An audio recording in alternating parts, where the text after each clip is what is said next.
What up, y'all? It's Dev, SBMTG, and I got some Sunday Kamigawa spoilers for you. Usually during preview season, Sunday is a pretty quiet day, but today we got 10 new cards to look at, and even though I don't think any of these are like massively, incredibly important, I don't think they're going to warp anything or be, banned in 3 different formats. I don't think we're looking at anything like that today, but we are looking at some pretty important role players that are going to be fun to talk about because new cards are always fun to talk about, but in this case, I think we get some really interesting cards today, so let's go ahead and get into it. Now, the fun card to start the day off with is Guardians of Oboro, because I get to talk about a bunch of cards I would otherwise never get to talk about. Guardians itself is 3 mana, 2 and a blue for a 3/4 Moonfolk Samurai with Defender. Modified creatures you control can attack as though they didn't have Defender. Alright, so first thing I'll admit is that this has a decent stat line by itself, right? 3 mana, 3/4. It's nothing to sneeze at in Limited, at least, but I mostly want to talk about this card to talk about the dumbest crap you can do with it, right? Like in Modern, I guess, or Commander, which is probably better, but I don't think this is a particularly good combo anywhere. But still, with this, you can get your Sunweb swinging, and it's on curve, and it's pretty good. Sunweb is good when it can swing. That's the whole point of it having a low casting cost but a high power toughness. But still not very good. I guess if you wanted to pay a bunch of mana, you could throw down a Grozoth and not have to pay any mana. Usually you have to pay mana to get Grozoth swinging, but in this case you don't. You could also use Mana or Gargoyle. This is a dumb combo, but Mana or Gargoyle has Indestructible as long as it has Defender. Well, with this dude out, it still has Defender when it swings. It just can swing as though it didn't have Defender, right? So, as long as you modify it in some way, then suddenly you're swinging with probably a pretty big Indestructible dude. It could be worse. I don't think any of these combos are particularly good at all and will not see play anywhere. I just like pointing out dumb stuff that you can do with Magic cards. So here we are. Let's move on to another blue card with probable limited impact, by which I mean some tiny impact in limited, but also very limited impacts altogether. Let's look at Armguard Familiar, you guys. I hope that joke landed. 2 mana, 1 and a blue for a 2/1 artifact creature, equipment beast, with Ward 2. Equipped creature gets +2/+1 and has Ward 2. You can reconfigure for 4, which is a ton of mana. But +2/+1 and Ward 2 is pretty good on your big fat bomb dude in Limited, right? Or even if it's not a bomb, even if you just have like a Sarah Angel, like an uncommon 4/4 flying vigilance that you then make a 6/5 Ward 2, that's really, really good in Limited. So, I don't know, as long as this is a decent curve filler in the early game, and it is. It's an artifact for artifact purposes and equipment for equipment purposes. Some of the things in this set care about both of those things, right? It's a creature to fill out your curve. That's a 2 mana, 2 power thing. That's not bad in Limited. It's got a keyword ability that makes removal difficult to use against it. That's awesome. So it checks a lot of boxes for decent Limited card, right? It's got some early game relevance, right? It's a little dude that can attack and protect and all that stuff, but it can also have some relevance in the late game when you just throw it on a dude. So I kind of like a little bit about this, but 4 mana, I'll repeat, is a lot to reconfigure a thing. My favorite thing about the card, though, is that I'm pretty sure she's doing a ventriloquist act with this thing. And maybe that's where the ward comes from. All the people in the background are laughing at her ventriloquist act, so maybe they like her and they don't want to hurt her, so that gives her ward somehow. I don't know how the flavor works on here, but she is definitely doing a ventriloquist act. But let's move on to Historian's Wisdom. Let's stop looking at blue cards for a minute. We'll have to look at 3 more before the day's over, but let's take a break and look at Wisdom. This is 3 mana, 2 and a green for an aura. Enchants an artifact or a creature.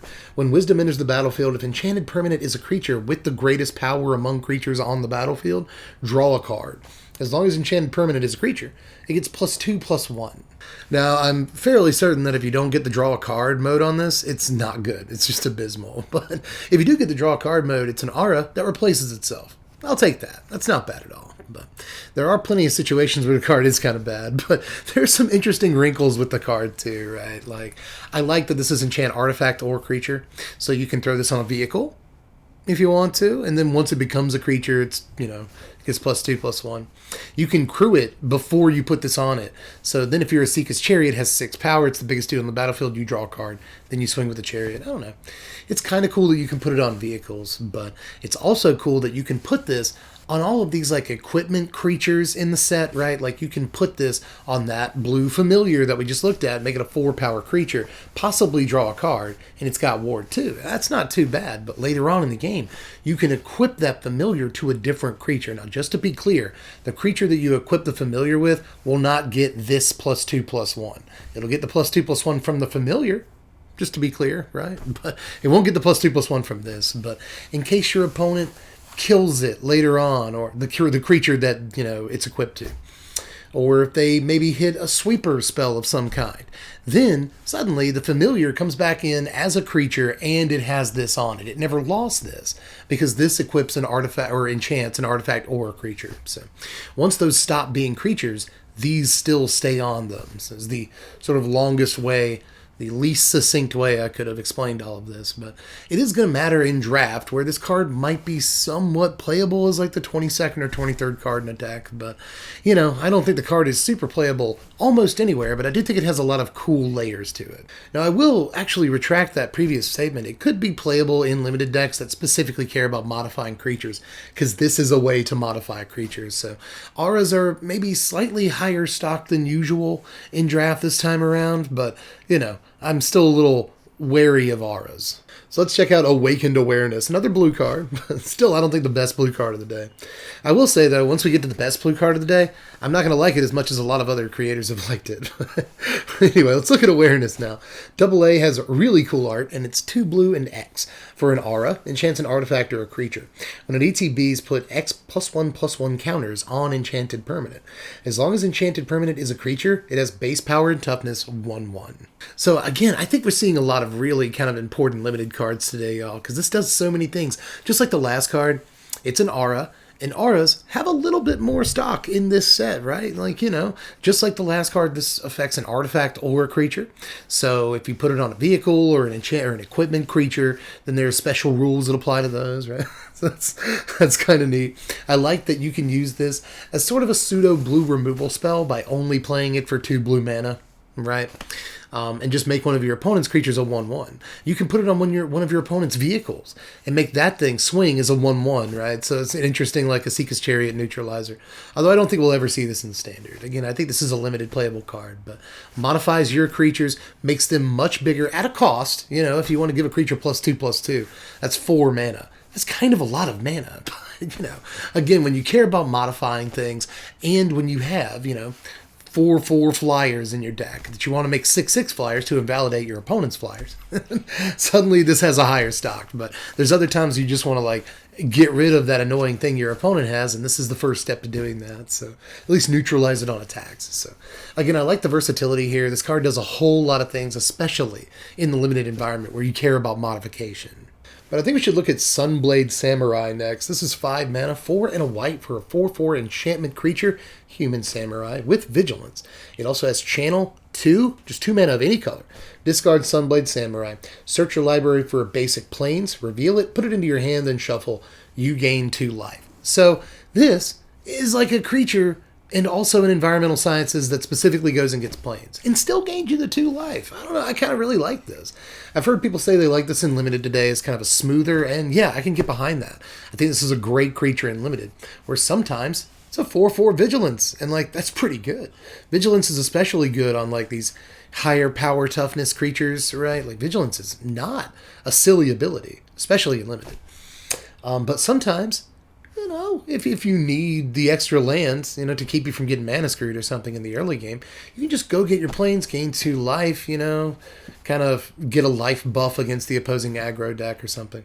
I don't think it's a terrible card in Limited, and I honestly am not sure that it's a terrible card in Constructed. I'm really not, guys. 2 mana at instant speed, by the way. Environmental Sciences is a sorcery. This, at instant speed, go get a planes and gain the 2 life. We've already seen how good Environmental Sciences can be. Environmental Sciences, though, can't be drawn late in the game and become a 4/4 Vigilance. And I think that's really, I don't know, guys. I think there might be more to this than there looks to be at surface level. I think this might be a really just, in some ways, a very, very good card. But next, let's look at Prodigy's prototype here. This is 3 mana, 1 a white and a blue for a 3/4 vehicle. Whenever one or more vehicles you control attack, create a 1/1 colorless pilot creature token with this creature crews vehicles as though its power were 2 greater. And this crews for 2. Now, this is not Adeline in any way. Right? At first I looked at it and was like, Adeline? Mecha Adeline? No. It's probably not that, although it is worth noting that the 1/1 isn't like tapped and attacking. You can actually block with the 1/1 and just come in with this. And once it creates a couple of dudes, really once it creates one guy, then that one guy can crew this on subsequent turns. So I don't think this is a terrible card, but as I've said about a few cards so far, there's a reason it's uncommon. Sometimes uncommons are extremely playable cards. Sometimes uncommons are legit among the best cards in the set. I don't think this is one of those times. 3 mana for a 3/4, as I've already established, is not the worst stat line in the world. And when it creates more PT as the game goes on, that's good. In your vehicles deck, this creates one guy, and that one guy can crew like 80% of the vehicles in the deck. So, like, I don't know, it's not terrible at all. In kind of a Bant vehicles list, you go this into Chariot. That might be cute, but only cute. Right? I mean, you could tap like one of the 2 cats, crew this, get in, make a 1/1, and then you got the 2/2 cat and a 1/1 up to block and help, crew stuff next turn. I don't think it's a terrible card. I really don't, but I'm not seeing standard playability on this. I am, however, seeing limited dominance on this card. I think this might be really good there. Now let's look at my favorite card of the day, but probably not the best card of the day. Let's look at Circuit Mender. It's an insect. It's an artifact creature insect, which is probably why every time I look at it, I want to call it Cricket Mender. But it's Circuit Mender. It's 3 mana for a 2/3 artifact creature insect. When it ETBs, you gain 2 life. When it leaves the battlefield, draw a card. So this is just a much, much better filigree familiar, right? It gets an extra point of toughness, and extremely importantly here, it upgrades the dies trigger to a leaves the battlefield trigger, which is awesome. It's kind of bananas in some ways, right? Because, like, if your opponent exiles it, first of all, if your opponent exiles it, you still get to draw. But if you blink it, that's the important part. If you blink it or bounce it, for instance, then you still get to draw the card. That's really cool. Again, especially in Limited, this card hits kind of all the hallmarks of a good card. It's an artifact in a set where artifacts matter, right?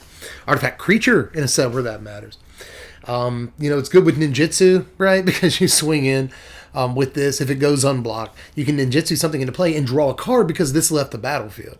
So there's a lot of like little spaces this might fit in Limited, and I think that's really awesome. But aside from that, even in Standard, this alongside like a teleportation circle looks kind of interesting. Every turn gain 2, draw a card. That's fine. Nothing wrong with that at all. So. And as far as artifact creatures go, it's kind of overstated. 3 mana 2/3 is not something you often see in artifact creatures, but it's obviously not the best stat line either. One way or the other, though, I like this little guy. In colorless decks, he's cool. In decks that want to blink stuff, he's cool. In decks that want to bounce stuff, he's cool. Just the changing it to a leaves the battlefield trigger is like really ice cream. That is ice cream dreams, son. I like everything about this little dude. But the quote-unquote best card of the day, or at least the one I hear the most people talking about, is Moon Circuit Hacker. This is 2 mana, 1 and a blue for a 2/1 enchantment creature, human ninja, with ninjutsu, just a single blue. And when it deals combat damage to a player, you may draw a card. If you do, discard a card unless Moon Circuit Hacker entered the battlefield this turn. So this card's alright. It's just kind of cool, There's a lot of cool things to think about on this. It's Pauper playable because it's common. That also means you're going to probably get a few copies of it in draft if you want it. So that's kind of neat, not the worst card in the world. So not bad. And honestly, a 2 mana 2/1 that loots whenever it, swings in and deals combat damage. Also, really not the worst thing in the world. It's not a bad card at all. And obviously, if you get the amazing start of turn 1, 1 mana, 1/1 flyer, into turn 2, this, have a mana up, you can just replay the dude you ninjutsu'd if you want to do that. And then draw a card, swing, and hit for 2 on turn 2 while you're on the play. This is a really good start. I'm not going to say that it's not. 2 damage on turn 2 on the play and draw a card, and you can recast. You're not really sacrificing much board presence because you just recast your 1-drop. That's all quite good, I think, especially if you have a 1-drop that somehow does something when it ETBs. going to be hard to come by a whole lot of 1-mana 1/1 flyers that also do something when they ETB. That's going to be tough. In any case, there might be some candidate for that out there, in which case this card gets really, really good, I would imagine. I don't know. I do think when you get the absolute best start with it, the card's going to be like a superstar. But in a lot of situations, draw it like turn 6, and it might not be so good, right? I think the relatively low power and toughness on this card is still not great. I think that when you ninjutsu it into play, right, that's going to be like turn 2. And then on subsequent turns, it's going to be hard to get this in for damage, right? So that makes further ninjutsuing things into play a little bit harder. So, there's some like gripes I have with this card, but for the most part, the starts that it contributes to are super explosive and probably good enough to warrant the card being in every single ninjutsu deck as a 4-of. So I don't know what I'm complaining about. The card does look pretty good. But that is it for the weekend. That's everything from Sunday, but tomorrow they're going to pick it back up with like 30 plus more spoilers. So we will be here probably a little bit later on in the evening because I'm going to have to be doing the recording, the editing, the translating, and all that stuff. And also just figuring out what all the cards do and what works with them. And all, that takes time too. So sorry if the video comes out late, but I'm pretty sure they're spoiling a babillion cards tomorrow morning. So be with us tomorrow night so we can recap all of those. And I appreciate you being with us for spoiler season. It's already a really good spoiler season. The set's looking good. I'm feeling good about it. I'm feeling pretty good about standard. Again, I like that we got some bans. I've already gotten a bunch of people like telling me standard's looking really good after these bans. I've been mostly concentrating on the new set. I haven't been playing much standard these last few days. But people are already bringing in the reviews for standard telling me that it's a much better format now. So when this new set comes in, we might actually be able to use some of these cards. That'll be nice, right? So I'm really feeling pretty good about Magic and life and my health. I've lost 10 pounds since the heart attack. That feels good. My blood pressure is down to a reasonable level, right? It's not like in the 140s, 150s, 160s all the time. It's actually like the last time I took my blood pressure, it was like 105/70, and my heart rate was 81, and those are really good numbers. Life is beautiful, and Magic is starting to look like a pretty good part of life for the first time in a while, I'll admit. So I'm hoping you guys are liking this set too. Let me know how you felt about everything from today, what your favorite cards are so far now that we're at the 3 or 4 day mark. What are your favorite cards from the set so far? All that stuff. I want to know. But anyway, I love you all very much. And if you want to, you can check out all this stuff. Watch me play some Magic and review some of these spoilers over on twitch.tv. Check out the Patreon if you want to help out over there and support the channel. It's just $1 a month to do so. And you can follow me on Twitter if you want the occasional takes. Sometimes I talk about cards that got spoiled before I get to talk about them here on the channel. So if you want a little just extra content, follow me on Twitter. But aside from that, I am done for this one. Let me know how you feel about him. But I'm out for now. I guess I'll catch you cats later. I'm Dev from The Place. Thanks for watching, Wizards. Spread love and be kind to each other out there.